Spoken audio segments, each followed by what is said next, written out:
Hello, guys. I must say it's a bit misleading because I came here to see buildings and you're just a bunch of guys. So, what's going on with you? Um, we're here just being a bunch of guys.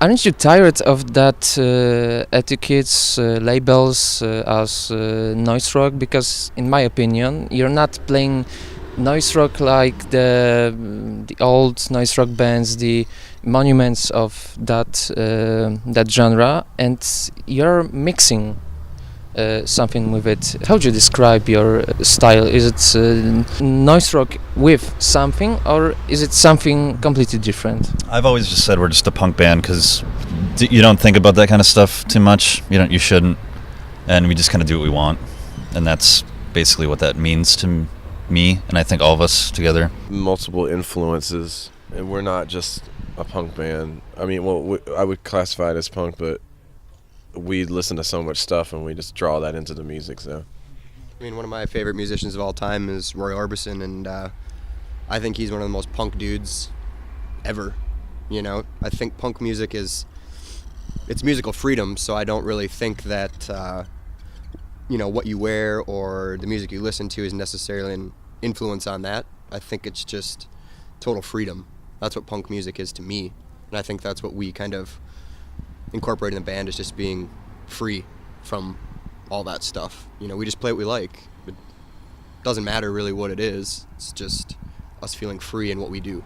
What was your statement in the title of your last record? You are not one of us. One of whom? I don't know, Brian. I guess this is kind of saying not that we're better than anybody, or we don't follow a certain way of like societal living, so to speak. Status quo. We don't fit the status quo, and the people that believe in the things that we believe, like politically and socially, like that's just basically what it's saying. It's not like, oh, you're not one of us, like, so you can't like listen to our music or hang in our genre, or I don't know, but it's just like we all have like a way of living our lives, a point of view. And we're against the people that don't know that way of living. We always call it the 1%. You know, or the liberals versus the Republicans in America. You know, kind of like that. It's like that kind of thing. That people that are one of you, are they people who listen to your music, or they don't need to listen to your music to be one? They just need to have a point of view and a perspective of life that's similar. You don't have to listen to noise rock. You just believe what you believe. I mean, the lyrics portray those types of meanings.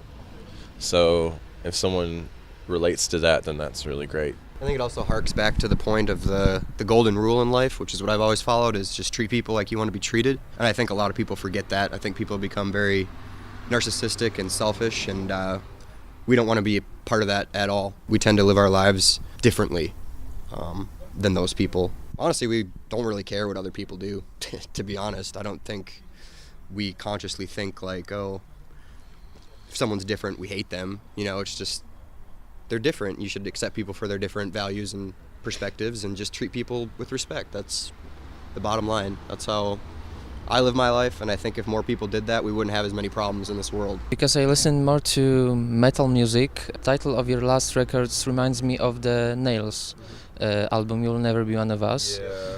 Do you have that? Did you hear that a lot? I never heard of Nails Never heard of them either until people pointed that out. Yeah.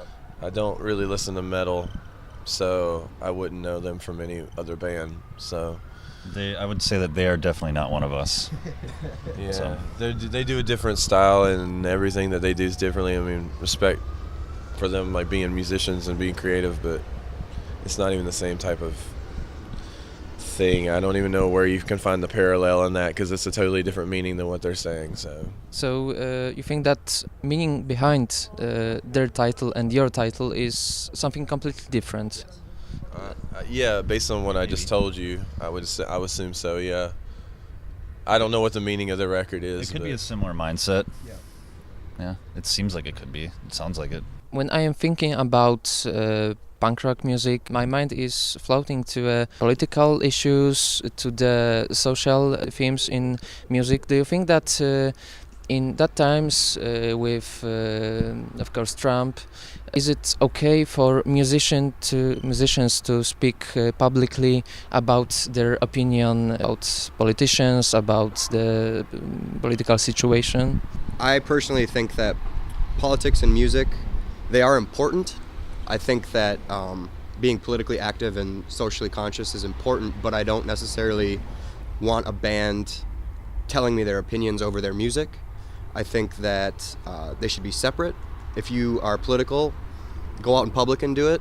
Be progressive in that mindset, but don't make that the point of your band. I don't agree with telling people what to think. I think if people are smart enough, they'll figure it out for themselves. And I'm a big fan of just like leaving that out of music, you know. I don't think it should be a part of it. I think there's a very huge gray section for that kind of stuff. I don't think it's that black and white. I think obviously politics are a huge thing of music writing and art in general. Bands cross certain lines, I think, especially live and stuff when they start chanting like fuck Trump or something, although we did that in France, but it was kind of a joke. But I mean, there's a lot of gray area for that, and I think that it's really hard to put a point on that. You know, I think it's a good thing to cross music with politics, but you know, but there's a big gray area for that. We don't want people to think that we're a political band, because we're not. We may topics of politics, but it's not what we stand for, because there are politics in the lyrics. If you are smart enough, but I mean, like, isn't that what you're supposed to do? You're supposed to put on your headphones and listen to what you want to hear and get the message out of it that you want to get out of it. I don't want to get on stage. I mean, yeah, obviously, like he said, we said fuck Trump in France. It was just a moment where I was just feeling like, you know, France has been having a hard time with their elections too. They were about to elect someone that was just as bad as our president. So it seemed like the right time, but most of the time, no. I'm just going to talk about drinking beer and cheersing people on stage and heckling the heckler, so to speak. And no, that's it. That's all I got. Do you think that there will be a time in history when you will be in need to talk about politics, to talk about social themes in your music, to speak publicly, to talk that you want to be with one side and not another? But isn't it the actions that you do that speak louder than your opinion? So we've done benefit shows for Planned Parenthood in America and for a Syrian refugee crisis that's going on. That's better than speaking. You know, there you go. You're playing for a cause. Everybody knows that you care about the cause. So I think that's more important than to get up on stage and say, I am Brian from Buildings and I want to give my opinion on stuff, because that's what social media is for. Let everybody else figure it out, you know. The act of playing shows and donating the money is much more important than standing out in the street and blocking traffic, because that's not going to do anything. You're just going to cause problems for other people and make them hate what you do even more. So I feel by just giving money to these people that really need it is more important than me taking to the streets, personally, because I'm actually doing something that will help them. Money goes a long way in situations like that. So I think donating money is far more important than riots, because violence never solves anything in my book. But donating money, that does something. We've been talking a lot about politics. Maybe we should talk more about music. Yeah, sure. That'd be cool. What's now after your last record? What are you playing next? We are going back home, and then we're doing 2 dates with the Murder City Devils, this band from America, in Chicago and Detroit. And then we're just gonna do probably some festivals in August and September. And then I don't know what we're gonna do after that. Maybe a U.S. tour in the fall of November. We're still trying to figure that stuff out right now. We're just taking one day at a time. I think we also kind of want to record like a couple just like 7-inch records, get some of our newer material out that we've been working on, and just focus more on writing new and better songs, because we always want to make the last record, you know, pale in comparison to the newest. We always want to get better. We want to progress as a band, not go backwards. So it's very important to always be recording and putting out new material for people to hear, otherwise people are going to forget about you. You know, in this day and age, you have to be very prominent on the internet. You have to have stuff people can digest very easily. So making music videos, recording singles and doing that stuff is really important as well. Maybe not necessarily playing shows as much, but getting new stuff out there for people to hear. That's very important to us. So.